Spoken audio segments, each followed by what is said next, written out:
Hi everyone, welcome back to my Bible reading channel where my goal is to bring the Word of God to as many people as possible. So today I'm going to pick up where we left off in Proverbs chapter 28. The wicked run away when no one is chasing them, but the godly are as bold as lions. When there is moral rot within a nation, its government topples easily. But wise and knowledgeable leaders bring stability. A poor person who oppresses the poor is like a pounding rain that destroys the crops. To reject the law is to praise the wicked. To obey the law is to fight them. Evil people don't understand justice, but those who follow the Lord understand completely. Better to be poor and honest than to be dishonest and rich. Young people who obey the law are wise. Those with wild friends bring shame to their parents. Income from charging high interest rates will end up in the pocket of someone who is kind to the poor. God detests the prayers of a person who ignores the law. Those who lead good people along an evil path will fall into their own trap, but the honest will inherit good things. Rich people may think they are wise, but a poor person with discernment can see right through them. When the godly succeed, everyone is glad. When the wicked take charge, people go into hiding. People who conceal their sins will not prosper, but if they confess and turn from them, they will receive mercy. Blessed are those who fear to do wrong, but the stubborn are headed for serious trouble. A wicked ruler is as dangerous to the poor as a roaring lion or an attacking bear. A ruler with no understanding will oppress his people, but one who hates corruption will have a long life. A murderer's tormented conscience will drive him into the grave. Don't protect him. The blameless will be rescued from harm, but the crooked will be suddenly destroyed. A hard worker has plenty of food, but a person who chases fantasies ends up in poverty. The trustworthy person will get a rich reward, but a person who wants quick riches will get into trouble. Showing partiality is never good, yet some will do wrong for a mere piece of bread. Greedy people try to get rich quick, but don't realize they're headed for poverty. In the end, people appreciate honest criticism far more than flattery. Anyone who steals from his father and mother and says, "What's wrong with that?" is no better than a murderer. Greed causes fighting. Trusting the Lord leads to prosperity. Those who trust their own insight are foolish, but anyone who walks in wisdom is safe. Whoever gives to the poor will lack nothing, but those who close their eyes to poverty will be cursed. When the wicked take charge, people go into hiding. When the wicked meet disaster, the godly flourish. Proverbs chapter 29.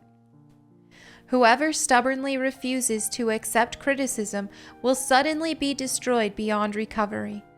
When the godly are in authority, the people rejoice, but when the wicked are in power, they groan. The man who loves wisdom brings joy to his father, but if he hangs around with prostitutes, his wealth is wasted. A just king gives stability to his nation, but one who demands bribes destroys it. To flatter friends is to lay a trap for their feet. Evil people are trapped by sin, but the righteous escape, shouting for joy. The godly care about the rights of the poor. The wicked don't care at all. Mockers can get a whole town agitated, but the wise will calm anger. If a wise person takes a fool to court, there will be ranting and ridicule, but no satisfaction. The bloodthirsty hate blameless people, but the upright seek to help them. Fools vent their anger, but the wise quietly hold it back. If a ruler pays attention to liars, all his advisers will be wicked. The poor and the oppressor have this in common: the Lord gives sight to the eyes of both. If a king judges the poor fairly, his throne will last forever. To discipline a child produces wisdom, but a mother is disgraced by an undisciplined child. When the wicked are in authority, sin flourishes, but the godly will live to see their downfall. Discipline your children, and they will give you peace of mind and will make your heart glad. When people do not accept divine guidance, they run wild, but whoever obeys the law is joyful. Words alone will not discipline a servant. The words may be understood, but they are not heeded. There is more hope for a fool than for someone who speaks without thinking. A servant pampered from childhood will become a rebel. An angry person starts fights. A hot-tempered person commits all kinds of sin. Pride ends in humiliation, while humility brings honor. If you assist a thief, you only hurt yourself. You are sworn to tell the truth, but you dare not testify. Fearing people is a dangerous trap, but trusting the Lord means safety. Many seek the ruler's favor, but justice comes from the Lord. The righteous despise the unjust, the wicked despise the godly. Proverbs chapter 30. The sayings of Agur, son of Jakeh, contains this message: I am weary, O God. I am weary and worn out, O God. I am too stupid to be human, and I lack common sense. I have not mastered human wisdom, nor do I know the Holy One. But who but God goes up to heaven and comes back down? Who holds the wind in his fist? Who wraps up the oceans in his cloak? Who has created the whole wide world? What is his name and his son's name? Tell me if you know. Every word of God proves true. He is a shield to all who come to him for protection. Do not add to his words, or he may rebuke you and expose you as a liar. O God, I beg 2 favors from you. Let me have them before I die.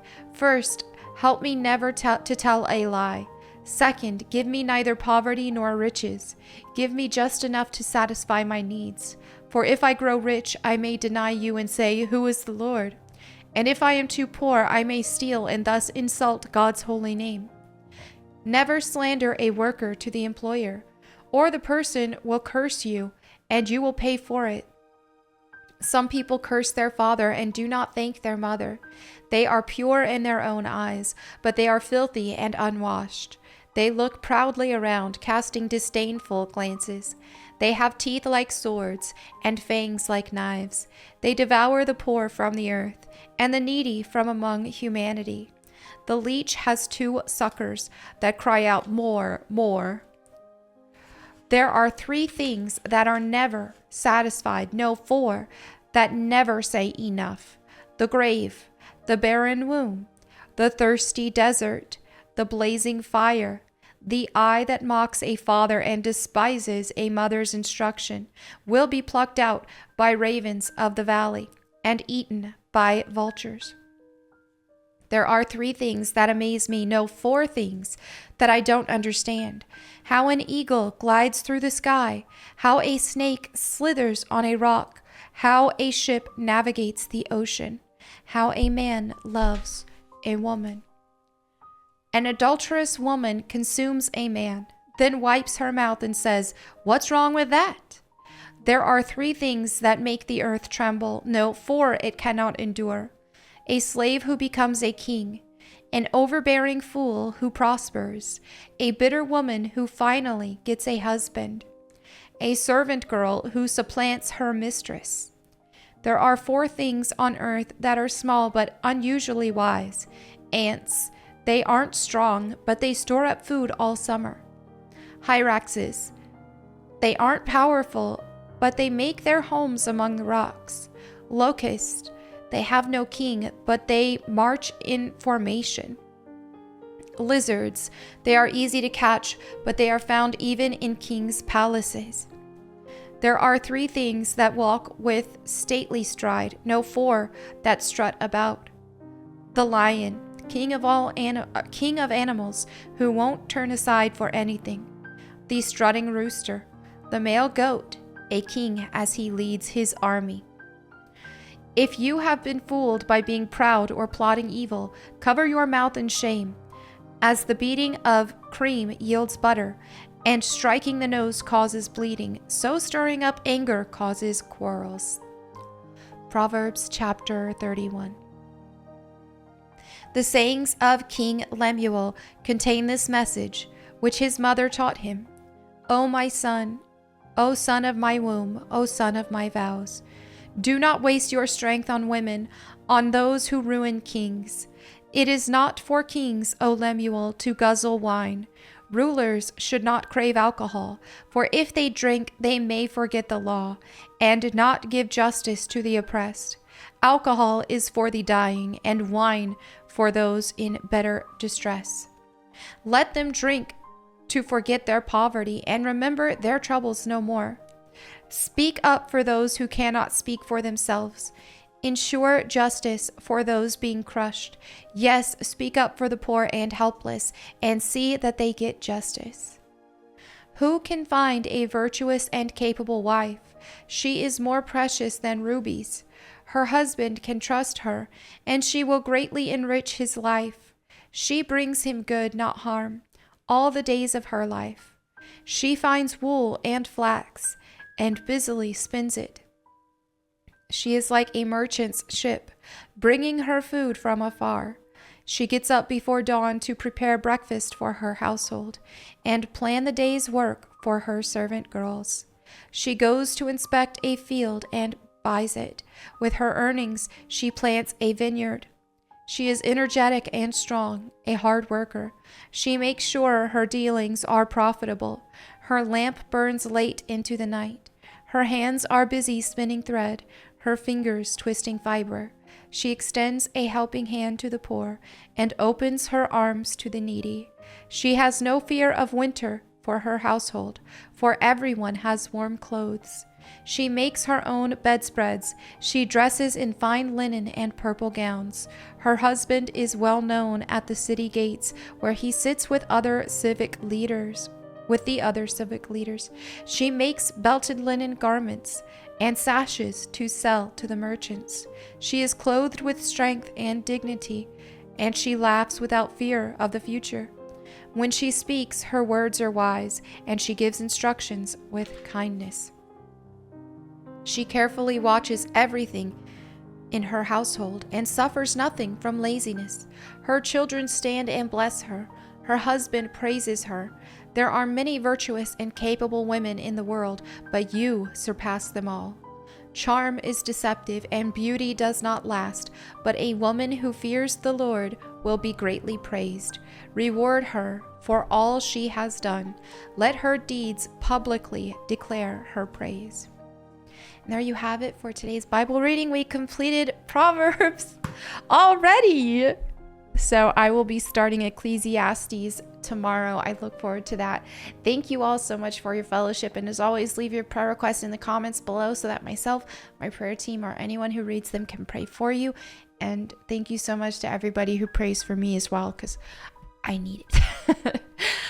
Thank you all again. I'll see you tomorrow. God bless and goodbye.